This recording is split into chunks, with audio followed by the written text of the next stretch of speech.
Hello and welcome to another midweek episode from The Successful Mentalist. You know, it's that time of the year, it's in January, the start of a brand new year, and everyone's working on doing new things, setting New Year's resolutions, maybe looking at ways in which they can make this the year that they finally do entertainment and get it up and running, the year that they finally lose that weight, start the new health regime, the year that they do this good thing that they're meant to do, or even just read a damn book. But we know there's huge problems that come with lots of New Year's resolutions and that, I'm going to do great this year.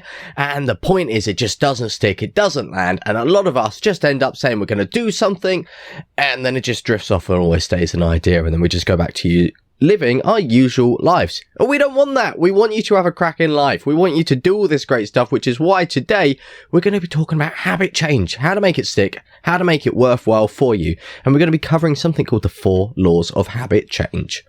Now, the 4 laws of habit change were popularised by James Clear and set forward in his book Atomic Habits. Really, really great book. Highly worth reading. Read it at least once a year because it's fantastic. And there are 4 major laws actually that we've basically just ripped out and we're going to share with you right now. So first of all, before we even get stuck into that, most people try to build these good habits in January, as Ashley said, and a lot of them fail. There's the average New Year's resolution, it lasts about 4 days, apparently, according to some studies, sometimes even shorter. So what we want to do is, before we get into the 4 laws, think right now of a habit that you want to start building, or maybe even one that you tried to start building this year already and already failed. So just take a moment. What do you want to do? What's a big end result that you'd like to have? And what's the first smallest thing? In fact, another author, I can't remember off the top of my head who the author was. It might have been James Clear on his newsletter, in fact. He talks about this concept of when trying to find a habit to build, think of the transformation that you'd want, the big change you want in your life, and think of the 2-minute version that you could do to make that happen. What's the 2-minute tiniest thing that you could do to put you on the right track towards that transformation? So that might just be reading 10 pages. Maybe 10 pages in 2 minutes is probably a little bit of a stretch for many. But the point being there, just think of a small little tiny micro habit thing. Okay. So hopefully people have got that at this point. Hopefully people have an idea of something. So Ashley, rule number 1. What is the first rule of habit change? Well, the first rule of habit change, the first rule you need to bear in mind here is you've got to make it obvious. Aidan, why do we need to make it obvious why we're doing this thing in the first place? Well, making it obvious is it's really obvious, and it's so obvious that it's obvious. No, long story short, the point in making a habit obvious is like if you want to start reading a book every day, actually having your book visible, so it's really there, it's so clear for you to actually see.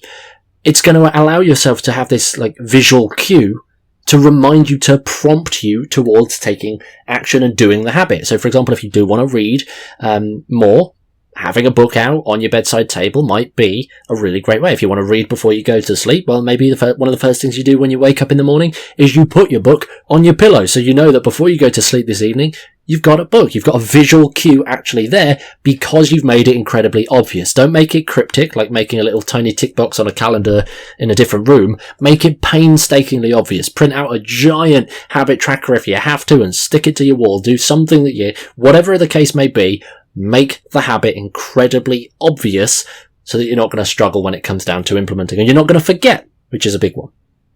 There you go. Now, the second law of habit change that you've got to bear in mind, and this for me is a really important one if you want your habits to stick long term, and that's making it attractive. Making it attractive is super important. You've got to make sure that the reason you're doing this habit in the first place, you can see why you're doing this habit in the first place, and you don't want it to feel like an uphill battle. You want to make it look nice, simple, streamlined, easy, super appealing for you to actually get started. For example, if you're trying to read and build the habit of reading a book every single day, but the book that you're picking is just brainstakingly numb. It's the worst. It's like an old textbook that is written in the 1400s. It's just hard to comprehend. Well, it's probably not going to be as much fun as reading Harry Potter, for example. Exactly. And Aidan, I think on this one, most people are going to laugh, including yourself, because this results to the old famous Ashley Green morning routine. The third law is making it easy. Why do I bring up the Ashley Green trademark morning routine here? Oh, this was a fantastic thing. Last year, I think it was last year, you set forward this idea that, you're going to do this morning routine and build these amazing habits. And I'll be honest, the morning routine was about 3 hours long, with loads of different things. It meant that when you was ready to start work in the morning, you were optimized, you were primed, you were ready to go. Now, the thing is, it was bloody hard for you to do everything and keep it up consistently. And I think it lasted 2 days before it just never happened again. So, really important point is to make it super easy, so that it's a small thing. Remember, we just mentioned a minute ago the whole concept of taking the habit that you want to build, like reading a book a week, for example, and bring it down to the smallest version, the 2-minute version of that habit. Make it super easy to do, no resistance whatsoever, and just enjoy it. Yeah, we like to follow the path of least resistance, and if you make it so difficult that you can't do it, or that it's easy to dwindle off, it ain't gonna happen. Like my optimized morning routine. Horrendous. Too difficult that was. And finally, the last law, which I think is really important for all of you guys to bear in mind as well. It's got to be satisfying.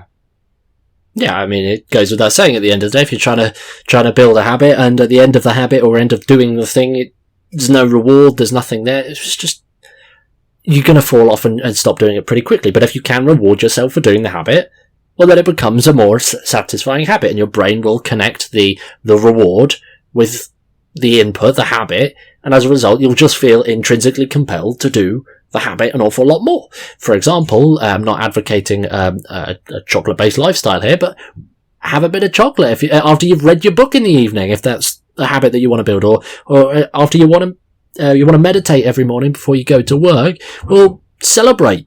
So do something. Have a little switch off the lights and have a dance to yourself in the morning if that's helpful. But whatever you need to do, make it satisfying. You could even pet the dog if you like reading. Pet the dog. You could pet the dog. Wonderful little Floki there. But no, it's really important to bear this in mind. You know, when you're developing these habits, when you're building up these habits, obvious, attractive, easy, and satisfying. If you want your habits to stick, if you want your good routines to stick, if you want to have a good positive change, it's got to be obvious, it's got to be attractive, it's got to be easy and satisfying. If any one of these slips, then it's going to end up like 80% of the New Year's resolutions out there, where they just drift off and disappear and no one hears from them anymore. So with that in mind, keep it up and go and smash it. Any final words from the mindset guru, Aidan? No.